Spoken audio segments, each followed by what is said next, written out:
So welcome everyone to an all-star panel of eTail Asia Virtual Summit May 2021. Today, we will be talking about influencers. It's a really hot topic right now. I'm sure that influencers is really part of your essential part of your marketing strategy. And so today we're going to be talking about how can you implement a long-term influencer program as part of your marketing strategy. So as I've said, very important nowadays, we'll be talking a little bit about some of the trends that are around influencers. Some of we will hear from a spectrum of speakers from different industries on a success story that they want to share. And also, we will also be talking about how can we track the success of our influencers program. Okay, so as I've said, there's a wide spectrum of different speakers from different industries. I will just introduce, actually it's from all lines of industries, from fashion, from sports, beauty, and also shopping and loyalty channel. So I would like to just go to Susan first, if you could introduce yourself. Hi everyone, so I'm Susan. I'm originally from Hong Kong headquarter office and then just moved to Singapore in a month. So now is handling marketing and operations for on the list Singapore Southeast Asia office as well. Nice to meet you all. Great. And Deepak, if you could just introduce yourself as well. Yeah, hello everyone. This is Deepak. I'm from MapActive, Thailand. It's a part of an Indonesian company headquartered in Jakarta. We are a leading retailer, distributor, franchisee in Southeast Asia with over 2,700 retail stores and a diversified portfolio of more than 150 brands in sports, fashion, and department stores. And I'm with the company for last 10 years and handled roles in Singapore, Malaysia, Indonesia, and now currently in Thailand. I look forward to this discussion with all of you. Thank you. Great, thank you, Deepak. And Julianne, would you like to introduce yourself, please? Hi everyone. Hi, I'm Julianne here. I'm with Avon Malaysia. I'm the head of marketing for Malaysia market. So we are actually a direct selling company featuring in terms of cosmetic, personal care product, at the same time intimate apparel. So we have wide spectrum of products available in Malaysia. We are also an international, a global company with presence in different countries such as like China, Philippines, Taiwan, and also in Europe. And hope that this is something interesting that we can discuss on the activities that we are putting together, especially on the influencing part, because for us, we talk about relationship selling. So it's something very, very related to our business. Thank you. Great, great, looking forward. And last but not least, Joan, would you like to introduce yourself? Hi, everyone. So my name is Joan. I'm the country director for Love Bonito in Malaysia. And Love Bonito is the largest Southeast Asia women's fashion brand, direct-to-consumer fashion brand. And we're really one of the fastest growing around the region, homegrown in Singapore, and currently I'm managing the business in Malaysia. And I think what's important to us is that, we work with a lot of influencers as we are building the women's community in all markets in Southeast Asia, and that strategy continues to be very, very important to us. So I'll be sharing with you guys and of course, with everyone who's attending this talk, what are the things that we've been doing and what are the exciting strategies that I guess other people can implement. Great, great. And just to introduce myself a little bit, so I'm Juliana. My latest role was Director of Digital and Analytics for Asia Pacific Kimberly-Clark, which is a personal care consumer goods company. So our brands are Huggies, Kotex, and Kleenex as our main brands. Definitely influencers have been used even for our tissue business. So you would never know that we'll use influencers to talk about tissues, right? Mass live streaming, but it is really something that is quite essential in everything that we do now. So I'm looking forward to really learn from each one of you on some of your success cases. So I will start the panel by asking the first question. So So first of all, I'll start with some questions on what trends do you guys see in terms of in the world of influencer marketing. So what significant changes do you think have occurred in the world of influencer marketing on the back of COVID? And how have brands and influencers adapted? So if I could just direct this first to Joan. Yeah, so I think we've had a very interesting year, and think, with the pandemic, a lot of things have expedited and accelerated. For me, I felt that, influencers and social media played a really important pivotal role last year, especially, right? Because everyone's stuck at home. And if you can see like the engagement rates, for instance, for a social media platform like Instagram, grew about 40% just over the COVID period until now, and is still exponentially growing. And you can see also new players like TikTok really exponentially growing in terms of active users. So I think, for me, what's really important for influencers and how they've adapted, as well as social media platforms as well, is that I would really narrow it down to the 3 C's. One is content, right? Content in the last year have been taken to the next level, with brands, I guess, really needing to engage with the customers who are staying at home, and brands with brick and mortar businesses not being able to engage with people through brick and mortar and not being able to entice them or really entice their senses traditionally. They've had to look to, obviously, social media as well as influencers to be able to deliver the type of content that would engage customers, that would resonate with them. And of course, that brings to the second C, right? Connection. Connection means that we really have to look at how we look at the way we storytell and tell the stories through the lens of influencers, tell the story of our brand, as well as what we're trying to achieve, right? From a brand standpoint, from a business standpoint, and from a human standpoint as well, because everyone's looking to brands being more conscious and more sustainable these days. So it's very important how we relate to the consumers and their lives now, and how we also address the real challenges that consumers are facing and how we help them in their lives. People don't really want to see just hard sell these days, so it's not about just in fashion lines, not just about striking a pose on OOTD, but really, they really want to know that your brand cares and your brand is really, taking those steps to, build that connection, that trust.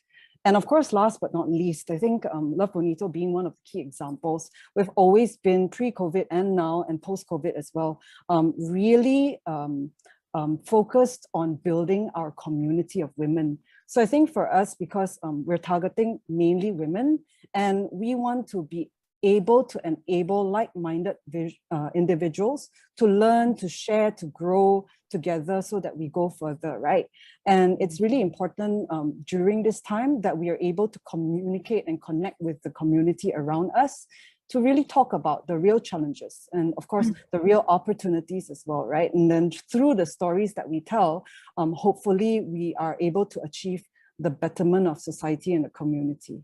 So yeah, I think for me, that's really how the influencers and the brands really have had to adapt to, over the last entire year until now. Wow, I love your 3 C's: content, connection, community. I can't agree more. Anything to add, Deepak? Yeah, for sure. I agree with with Joanne on this. But we are not from a brick and mortar point of view.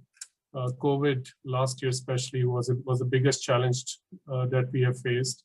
So yes, so we will divide it into 2 parts. So one is formal influencer marketing, and another thing is the social media selling that our retail teams in the stores were engaged in. So these 2 trends, I would like to focus on. So while in terms of influencer marketing, yes, it is one of the most cost-effective marketing channels, especially skewed towards the younger audience. But we are seeing a bit higher age groups also visiting our channels or visiting these influencers. So earlier it was more towards 16 to 24-year-olds, but now we are seeing trends from 25 to 35 or to 40, that age group. So there is an increase in audience age group. Second trend, what we are noticing is earlier fashion category was quite dominating through this marketing. But during pandemic, because a lot of people were working from home or staying at home, our sports category is doing very well.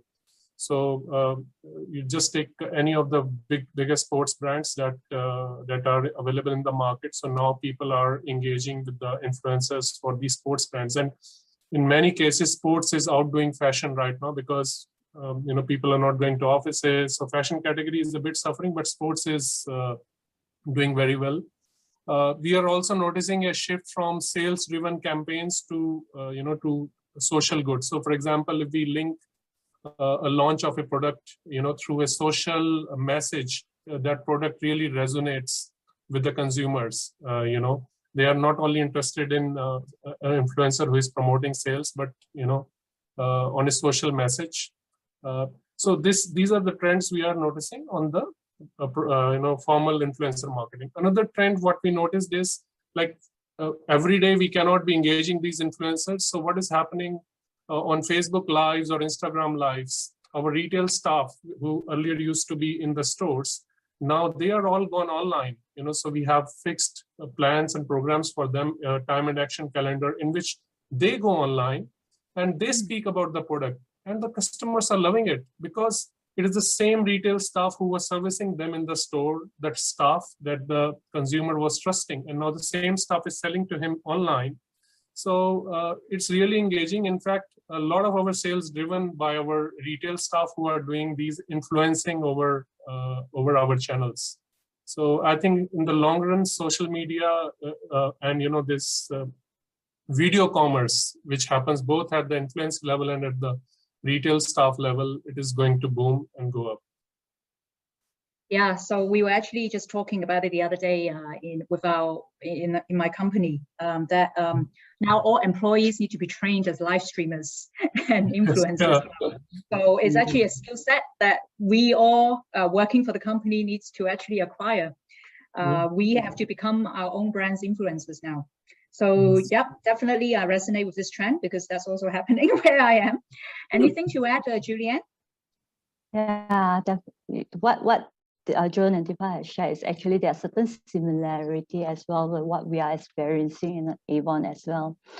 Like, as we all know that Avon is a cosmetic company, we are selling skincare product, makeup, and also all kind of items, even household items as well. And how we have been doing our business, actually, we are selling through a network of representatives.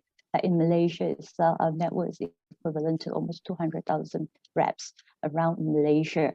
So how do they do their business? Before even we have like social media influencer, even like pre-COVID time, all our reps is actually in a way, they are our spokesperson, okay? They are selling our product and they are the one who are demonstrating how to apply makeup, beauty tips and so forth to their customer. But what they are doing is actually going to door when they have the sharing, like in office units where they have sharing with their colleagues and so forth. But today, okay, definitely with the growth of the smartphone, social network, they can actually do the sharing from the comfort of their own home. So those are what are the things that's happening and gradually pick up. But the percentage of people doing that was very, very small. So in a way, during the pandemic, everybody locked down. They have no choice. They had to stay at home. So all our reps, they still need to continue to sell. They still need to have a way, the means for them to drive. So for them, is they actually pick up and then they actually strengthen up their skills, okay, to share online as well. So one thing that we actually work very closely with all our reps to strengthening our community virtually. Because last time when we have our gathering, our household party, we always offline in one of our outlets and so forth. Now we bring it into online. We bring it to the virtual team meeting. We bring it into product training via online as well. So when all our reps, they take up all these things, they become our influencer in a bigger scale where they will share about our product. They will sell through the social network and to run their business from their phone. So those are the things that's happening. And these are the things that we see huge pickup online, which is our sales during the pandemic period actually not grew double, it's 10 times more before pre-COVID time. So we do see that the drastic move, and even though, yeah, we between MCO, RMCO, and people are start to move around, but then we still continue to see constant growth on our online businesses. And then we still continue to see that people are doing more of this sharing online as well. So definitely being an influencer, it helps us to expedite and to groom our reps further as our influencer and our spokesperson. And when they are sharing, when we talk to one of the reps that become an influencer in a way, okay, actually they're seller, we call them social seller.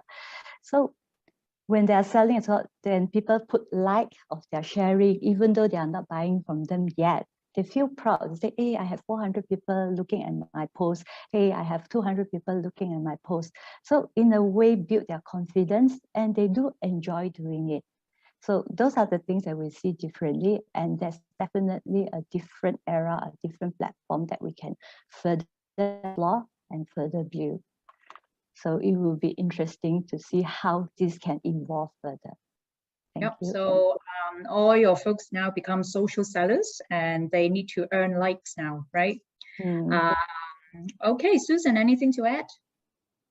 Yeah, I think because as for our company on the list is actually flash sales models in the market. So we are doing weekly online and in-store flash sales for every brand. It's not limited to fashions. It's also cosmetics, lifestyles, wine and watches, everything you can name over. Once they have stock, and then we are helping all the brands to running this kind of flash sales. So for us, I think because of on the list, we are not selling any, we don't own any product. We are providing the service. So this is something that what is also tied in with Joan mentioned about the communities. This is something that I would like to highlight more about how we use influencer. Is also about how they understand about the brand values and then build the communities. It's also about the relevancy. When we choose what kind of KOL and influencer we work with, it's very important to build the relevancy with our audience. So this is what the channels we are really talking to our audience, because sometimes I think nowadays is there's a lot of like advertising. People talk about products, product seedings, all these kind of things. There's a lot on every social medias. But then how we can stand out from the others, which is what we mentioned about the 3C and also the relevancy. I think this is something that how we really engage and interact with our target audience. Yeah, I think definitely creating community for on the list, a service, a business like on the list is definitely very important, and then influencers definitely has a role to play in that. Yeah. Okay, so if you could name one very successful, you're very proud of, one social media success story, what would that be? Maybe I go to Deepak first. Anything in the sports world? You mentioned that, you know, your business was good last year because everyone was doing sports at home. So there must be something to share. Yeah, so, you know, everyone was doing something. A sports company doing about sports, a fashion company doing about fashion. But the beauty of Map Active is we work across multiple categories, multiple brands. So we represent brands in toys, we represent brands in sports, one of the biggest sports brands, and we represent brands in fashion footwear. Some big American brands. So what we did was in toys, in the kids category, we basically, you know, have some kids influencers on board with us. So I want to share that example. So, so basically they started promoting one of our toys brand, and they were doing live demos there. And the views exceeded millions of views, like 2.5 million views just in 3 days. And we were surprised, like, how come, you know, kids, and so there must be an audience, you know, who is watching it. What we did after that was, these kids, the apparel and the footwear, what they were wearing, we gave them from our sports brand, from the kids range of a sports brand, you know. And while they were watching all this, we also noticed uptake in our sales of our toys of that particular category. We were seeing our sports category of kits was improving. So one thing what we did, yes, these kids were watching, these kids influencers, definitely their parents must be around or their parents must be guiding as well. So once our kids influencing session gets over, we were diverting our consumers or customers to our fashion footwear influencing sessions. And we started noticing very high, uptake of sales once, our toy session ends, because it became a family viewing. Because from kids, it was transitioning to sports, from sports to fashion footwear. And we continue to do, so it's a cross-brand, cross-category selling. I'm talking from a retailer point of view, and I think that's a success story which I would like to share. Excellent. I mean, I've heard many kids' stories about wanting to be YouTubers, influencers. So, definitely, I think kids have a role to play here. Yes. Okay, so I will go to Julian. Anything to share from the beauty industry? Yeah, for us, which is like, that now currently during pandemic, everybody is so depressed, you have to stay at home, right, to a certain extent. So to a certain extent, there's always a study. There are also studies that say that when you listen to positive story, good story, it helps to lift up a person's mood as well, to keep the person motivated and to keep the person which is like have some form of hope to really carry on. They are not alone in the society. So for us, we are actually a very people-oriented. And recently we had launched our global movement to celebrate like the achievement of, and also the story of women around the world. As we all know that Avon is a women's company, a company for women, okay? So we actually push this movement called My Story Matters. So it's actually a global story and image gallery compiling, connecting women around the world, celebrating their achievement and inspire others to really fulfill their potential. So it's actually an activity for us to bring the people together, to share their stories, their experience, and get them connected. So as we read along the story and so forth, then we see that, this is something that I experienced before, and someone from across the group is having a similar experience as me, and this is how they have survived. We have good stories of people from breast cancer survivor, and also those domestic violence and so forth. So we have equal voice inside that. We even had men submitting their story into our My Story platform as well. So I can share some slides here with you all to show that what we have done in Malaysia as well.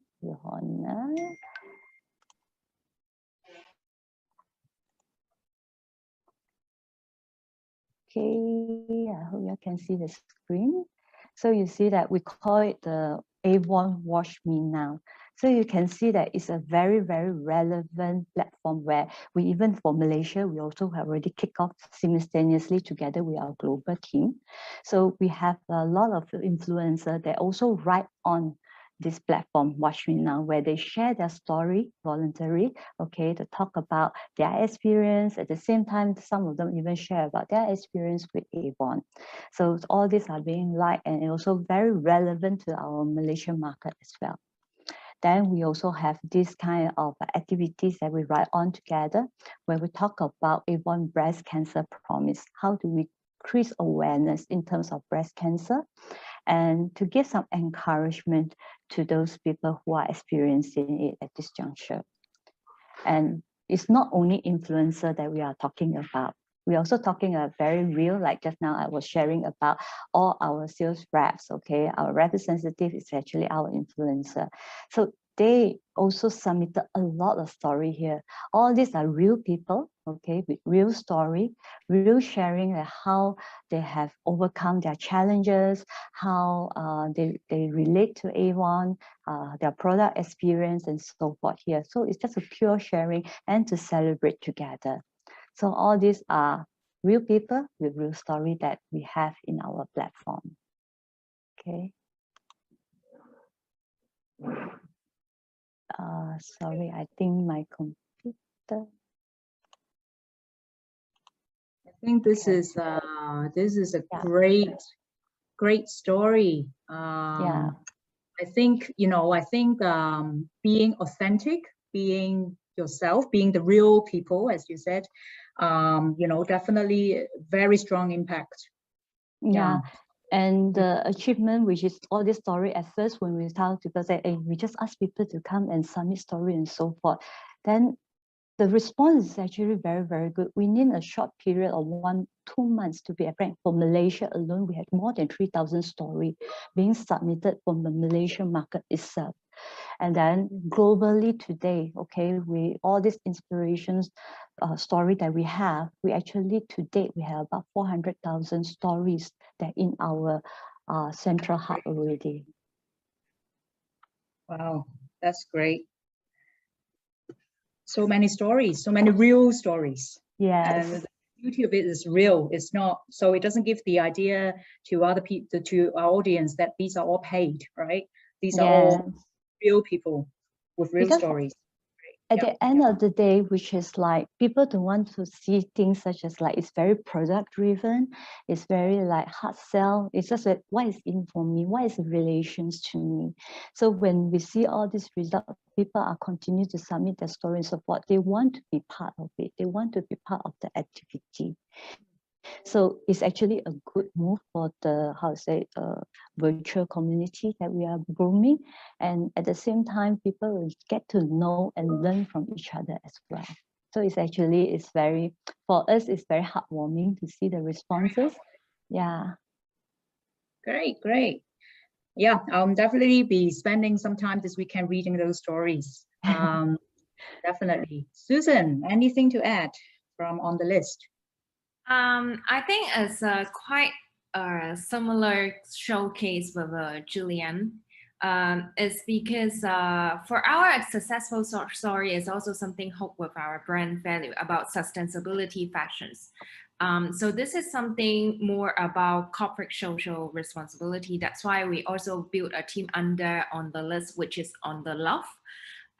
So it's aiming to do all the CSR actions, and then so it's also how we would like to encourage and get more awareness with our members to really understand what we are doing, and also how we run this kind of CSR program, and also give back to our communities and societies, I mean.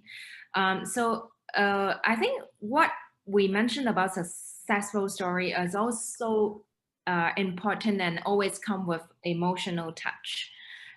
So this is something that you feel like you're really talking to the target audience. So one of the successful stories is actually from during the COVID situations, and then we have one of the vendors actually selling hand sanitizer and also masks. And then as a on the list company, and then we work with the on the love team, and then build our like work on a program as a kindness walk. So we really bring in all the sanitizers and masks, and then just walk on the streets in Hong Kong, and then to really give and help those people are homeless or the lower class people on the street. So this is something that we, after the activities, we share those videos and pictures on our social medias. And then we get a lot of awareness. And then I think this is something that people see from virtual to reality. And then we are really doing something back to the societies. And then that is something that, especially in the last, like this and then last year, under COVID, everyone is like having some bad moments and hard, and then when you see this kind of kind story on the social medias, and then you really feel touched, and then this is something that also hope with our communities as well. Yeah, so that's why what I mentioned is also like when we are doing this kind of social media story, I think having an emotional touch and also how we bring those virtuals to realities is also important elements. I can't agree more. I think definitely this was a trend that we saw in COVID. Definitely social purpose, being purposeful brand and company is definitely something that was really top of a lot of companies' list. And again, using influencers, using social to do that definitely is something that I saw a lot amongst many companies. So I think, I've also seen a lot of TikTok videos, hashtag challenges emerging. Now I know that Joan Love Bonito has done some good work on this front. Can you maybe share a success story on TikTok? Oh, wow. I think really TikTok has been a phenomenon globally by itself. It was delivering a 75% growth in 2020, right? 33 times more users than ever had since, they started off. And currently, I think at the moment, as of February, they have about 1.1 billion active users monthly. And I think TikTok manages to be a little bit different from the current social media platforms that we have in a way that it is able to engage the community to create content themselves in a more authentic, fun, lighter side of things. So it becomes really less about, talking about purpose, etc., but really a lot about entertainment as well. So I think when our consumers are really stuck at home, bored, YouTube has also been, still the top 3 most watched social media in the world, right? TikTok also started to trend up really strongly, simply because, it was made by the community, for the community. And of course, Instagram being Instagram, of course, launched a similar thing, which is a Reels feature in August of 2020. And that has really taken a big hit, right? And it really challenged us as brands. I think personally, in terms of how we deliver content, we're so used to delivering content through Instagram, Facebook, and the current social mediums that we already have. And of course, I agree with Deepak as well as Julianne, right? Social selling remains something that was very important as well last year. And, to balance that out, I think engaging the consumers in a lighter fun side of things, we needed to also look at fusing entertainment and education together with how we were delivering our brand proposition as well as our product propositions. And of course, defining the roles of each medium, and of course, using a mix of real influencers as well as everyday people. And I like what Julianne said, right, and did with the Avon campaign, is that, we started looking at really more authentic storytelling. And the power of storytelling is really something that, will never go away, despite any channel, right, being the current trending channel. And, in the past, we delivered that through TV commercials, right, with all traditional mediums. And now more and more, we're looking at different kinds of digital mediums to be able to deliver the power of storytelling, whether in a light, fun way or in a very emotional way. And I think for us, what's really great is that when we started to do it, it was also a very fun, light-hearted approach for us as a team. And it delivered surprisingly a lot more organic traffic. So that means that we didn't need to spend lots of money just on paid marketing, delivering that traffic into our online channel.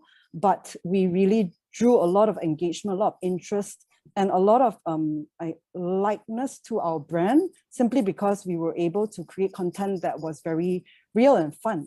So what we did last year, I think we had collaborative efforts between some of our very loyal influencers, as well as some of really everyday people, right? Even behind the scenes of some of our team members who are working from home. And we delivered content like how to bake, how to cook, how to do flower arrangements, what are the hobbies you can do at home, style inspirations for work from home outfits. And of course, like the behind the scenes of how we actually do work as Love Bonito at the team back in the office or back at home. And that really drew a lot of interest, I think.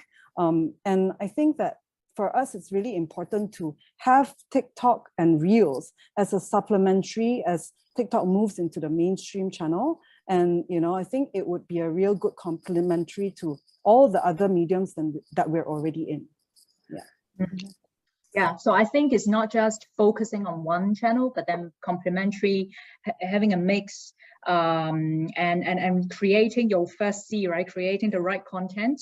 So I think relating to hobbies that you suddenly have to suddenly develop COVID hobbies. That's definitely one good content pillar that definitely I think a lot of companies have tapped into. I'll just go into the last question of this panel, and you know, we're doing all this good work on influencers programs. How are we measuring the success of the work that we're doing? If I could go to Julianne, maybe to first share some perspectives on this, measuring success. I think it's common that whatever we do, especially in marketing aspect, is ROI is very important. So sometimes measuring ROI versus sales, we need to look far beyond that, which is what is the value at the end of the day. As for everyone here, like for example, I'm using everyone as an example again, like we have been parenting relationship selling like 135 years. So we're always using reps. It's just that now, instead of like door to door, which is we say knock knock, we move it into talk talk. Talk talk means like mobile phone. When you tap on your mobile phone, that is the sound that you will hear, like all the talk talk talk talk talk and so forth. So those is actually a very different platform. But how do we measure the success? Which is like how many people we're able to recruit, how many people are riding on this bandwagon. In the long term, definitely sales will come in because they will have to do their business through mobile. And then in a way, not only doing sales, because we in everyone here, we always look at how do we champion new movement, how do we help them to find opportunity to earn at the same time to learn. It's not only earn as a total destinations. And how do we bring economy freedom to our representative, especially now in this COVID situations, we are all bound at home. So how they still remain to have that kind of freedom to really do their business, okay? And also to really rely on the tools that we have to provide them to really earn. At the same time, they are also learning, because when we have our training on our portal, okay, on our team sharing and so forth, they are learning. We are teaching them new skill on makeup, like what is in trend coming in. Yes, even though that MCO, we all are locked down at home, some people may ask that who will make up at home? But to a certain extent, they do a bit of tight, how to say, like touch up at home as well, because now most of us, we also have video conferencing. We also want to look good. If not, we look too pale on the screen. So those are the things that we actually share with them, and it's actually opportunity for them and supporting them to sell differently as well. So which is like when we talk about measurement, other than from sales that I mentioned, we also see that how our A1 representative evolve, become an online beauty advisor, and then become a micro entrepreneur and to provide for their family at the same time selling the product. So those is also another form of measurement for us as well. So it's actually something that we are building, and definitely that is one of the way for us to rehumanize our brand and then create conversation as well, because we don't want them to just hard sell at the end of the day. But how do we work with you through this network, through this relationship, online selling, and to evolve along with the time. So it's something that's very interesting that we are working on as well. Great. Anything to add, Joan, on perspectives on how to measure success? No, I think I completely agree with Julianne. I think, firstly, when we work with influencers, we are working with, especially with influencers nowadays, it's so many, right? The important thing is that we work with influencers who have the same values as our brand. And for us, I think we've always done that pre, post, during COVID. And I think for us as well, we've always been very selective in terms of who we work with, right? As influencers, they are sort of our brand ambassadors. And as brand ambassadors, they have to firstly truly believe in the brand and not just selling the product for the sake of selling it or promoting a product because they're paid, right?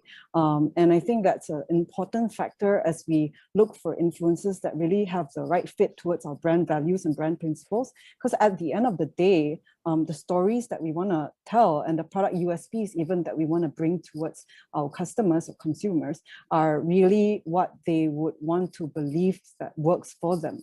So, you know, to a certain extent, we have always looked at relationship-based influencer marketing. And I think transactional-based kind of strategies are not really something that we look towards. I mean, at the end of the day, I think back-end data analytics-wise, we do track engagement, click-through rates, UTM links, etc., etc. But the quality of the content and engagement is something that we also look at as we drive a very strong influencer marketing strategy through some of our really strong influencers as well as our everyday influencers. Yeah, so I think really important to balance out, right, the metrics of it versus also the quality of it. Yeah. Yep, correct. Deepak, anything to add on measuring success, or specifically, how do you track? For example, I'm sure you use all of you use different influencers channels, right? How do you usually track which influencer channel converts best for your audience?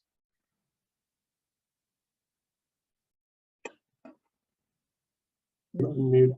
Sorry, Yeah. I was on mute. I think while I fully agree with Joanne on the brand ambassadors, and yes, on the transactional part, it is very important because in multi-brand retail, you work with multiple brands, and you really need to track the performance and apply learnings of one brand on another, or the challenges. You know, so for us, one of the best ways to track influencer marketing campaigns is by monitoring their social data. We pay attention to the number of likes, comments, shares, and mention on both the influencers' posts about our brands and our social accounts. We also track the page visitors, how many people they're sending to our website or web pages. Are they relevant to us? And another most important thing is, what is the age of people coming to our website? That's very critical, because traditionally social media, these influencing channels, they are confined to a particular age group, 16 to 35. But you know, by being a sports company or sports retailer, we want that age group to go up, because fitness is lifelong. You know, so we are really tracking on the age groups of people. In terms of effectiveness of our campaigns through these influencing channels, we create unique coupon codes or discount codes, and how much conversion they are leading to. So like in brick and mortar retail, yes, you know, you have window shoppers, you have many customers visiting your stores, but how many people are shopping? That's how we measure the conversion rate. So equally, same focus on the digital channels. What is our conversion rate? You know, so influencers, we are providing them with unique URLs so that we can have analytics, you know, of these posts and the referrals that are landing on our pages. At the end of the day, it is blended with brand image, brand identity, and to our customer service, and finally leading to good sales and good business for us. Yep, great. I think definitely resonates with the Julianne and John on the social data analytics tracking and the importance of it.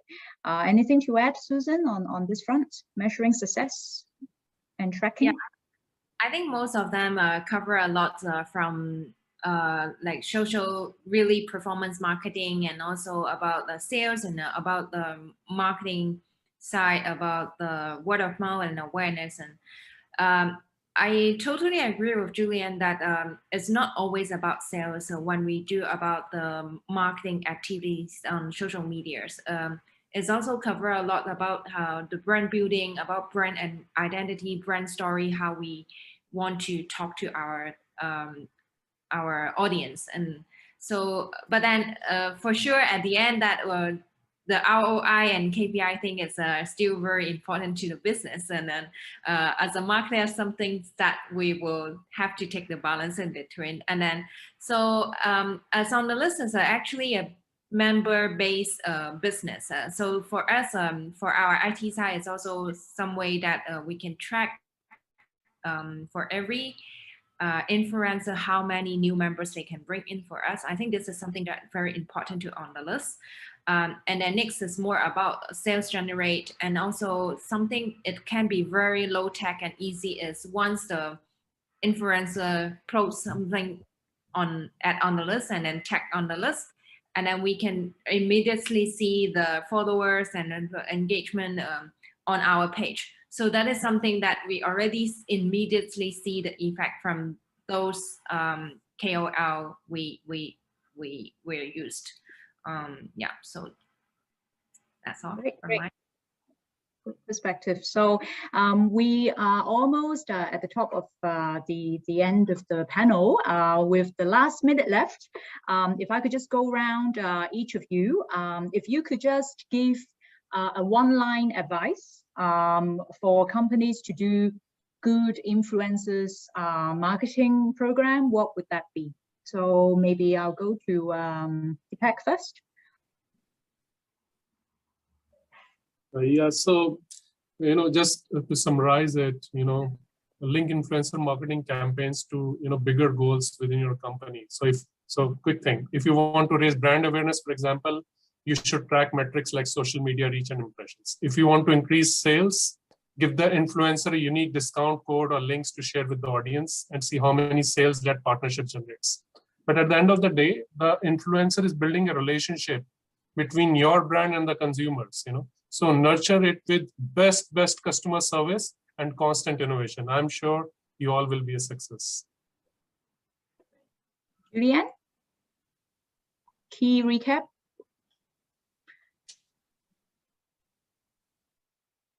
You're on mute. Okay, so sorry. Okay, one thing that comes to my mind, influencer is actually a very key important link between the consumer and also to the brand, like what Deepak has shared about. Yes, we can have different objectives, what we want to drive and what are the things we want to land, to have certain tools to support the influencer. The most important thing is how do we build our influencer to land our brand message across sincerely. I think that is very, very important to have the sincerity in place. And then also the relevancy. How relevant is the content and how do we relate and resonance the influencer versus our brand and also versus our consumer.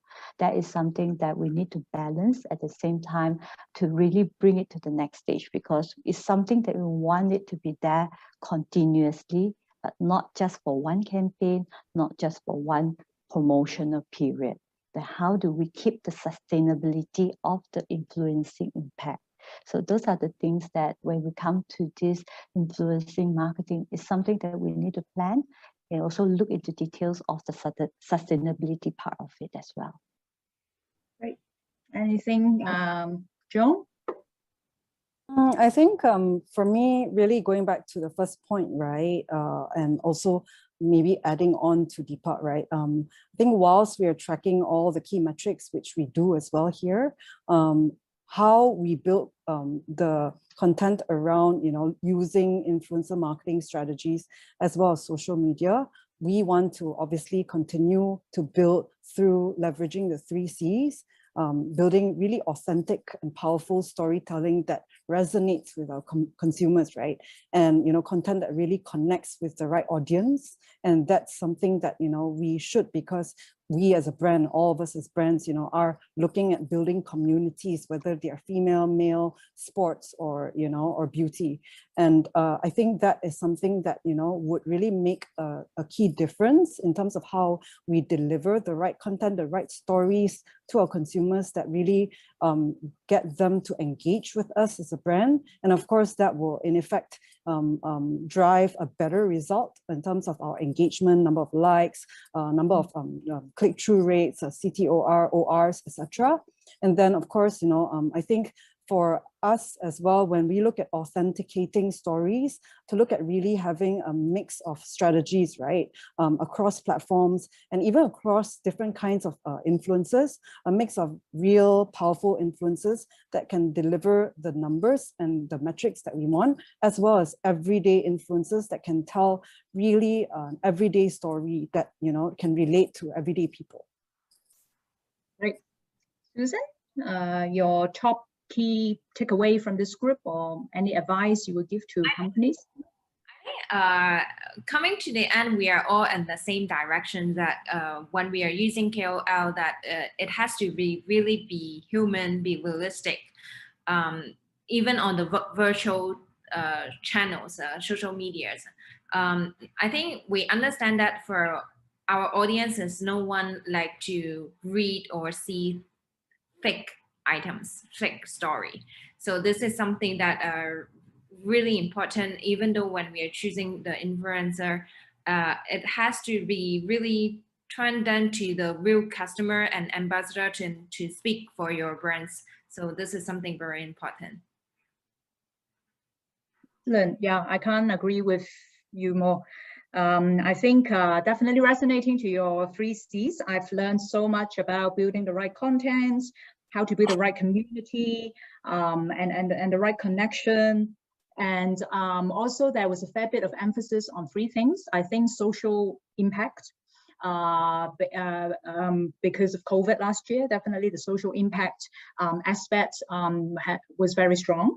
And then I think using authentic, real life, telling real stories, using real people as influencers. I think those are the two topics that really stand out in this panel. And of course, we don't like it, but then I think building the right infrastructure for measuring success and the social analytics infrastructure for enabling this is also something that I think more and more companies would need to really look into. Great.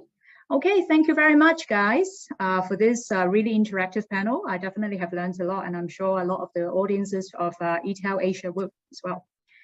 Thank you. Thank you. Thank you. Thank you, everyone. Thank you, everyone.